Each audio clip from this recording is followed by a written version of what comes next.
kapag tumanda ka na, ang dami mong marirealize. Sobrang unpredictable pala talaga ng buhay, no?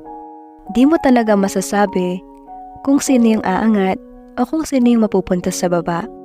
Kaya natutunan ko talaga habang tumatanda ako na kahit anong mangyari, dapat yung mga bagay na gagawin mo ay tama. Kahit saan ka mapunta, kahit sino pang mga tao yung makilala at makasama mo, always do what is right. Always be humble. Because you can get everything instantly and unexpectedly. Pero pwede din yan bawiin sa'yo sa isang iglap. Kaya pahalagahan mo bawat oras at blessing na meron ka. At yung mga bagay at pagkakataon na binigay sa'yo.